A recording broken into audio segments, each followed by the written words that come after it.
The play opens in a wild and lonely place in medieval Scotland. Three witches enter and speak of what they know will happen this day. The civil war will end and they will meet Macbeth, one of the generals.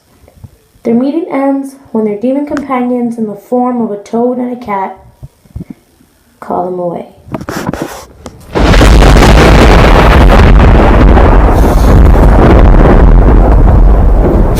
Where should we meet again? In lightning, thunder, or rain? When there is no chaos. How about on a sunny day? Where at? Upon a hill. There to meet with Macbeth? I'm coming, great dog. Kermit calls. Soon. Fair is foul and foul is fair. Remain through the fog and air. Duncan, the King of Scotland, waits in his camp for news of the battle. He learns that one of his generals, Macbeth, has been victorious in several battles. Not only has Macbeth defeated the rebellious MacDonald, but he has also conquered armies of the King of Norway and the Scottish traitor, the Thane of Carter. Duncan orders the Thane of Carter's execution and announces that Macbeth will receive the traitor's title. While leaving the battlefield, Macbeth and Banquo meet the witches, who are clearly discussing the trouble they have caused. The witches hail Macbeth by the title he already owns, Thane of Glamis. Then, the prophecy that he will become both Thane of Carter and king. When Banquo asks about his future, they speak in riddles, saying that he will be father of kings, but not a king himself. After the witches vanish, Ross and Angus arrive to announce that Macbeth has been named Thane of Carter. The first part of the witches' prophecy has come true, and Macbeth was stunned. He immediately begins to consider the possibility of murdering King Duncan to fulfill the rest of the witches' prophecy to him.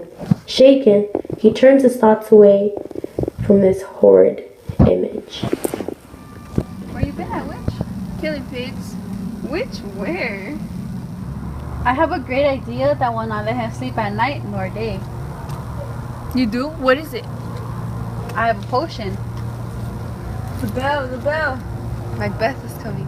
The weird sisters hand in hand, posters of the sea and land. Thus to go about, thrice to thine, and thrice to mine. And thrice again to make up 9. Peace the charms round up.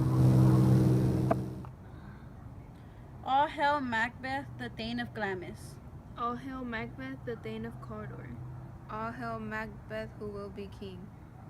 Lesser than Macbeth, but greater. Not so happy, but much happier. Either kings or not, all hail Banquo and Macbeth. Macbeth and Banquo, all hail. King Duncan receives the news of execution of the former Thane of Carter. As the king is admitting his bad judgment concerning the traitor, Macbeth enters with Banquo, Ross, Angus. Duncan expresses his gratitude to them and then, in the most unusual action, officially names his own son Malcolm as heir to the throne. To honor Macbeth, Duncan decides to visit Macbeth's castle at Inverness. Macbeth, his thought full of dark ambition, leaves to prepare for the king's Macbeth reads a letter from her husband that tells her of the witches' prophecies, one of which has already come true. She is determined that Macbeth will be king. However, she fears that he lacks the courage to kill Duncan. After a messenger tells her the king is coming, she calls on the powers of evil to help her do what must be done. When Macbeth arrives, she tells him that the king must die that night, but reminds him that he must appear to be a good and loyal host. King Duncan and his party arrive, and Lady Macbeth welcomes them.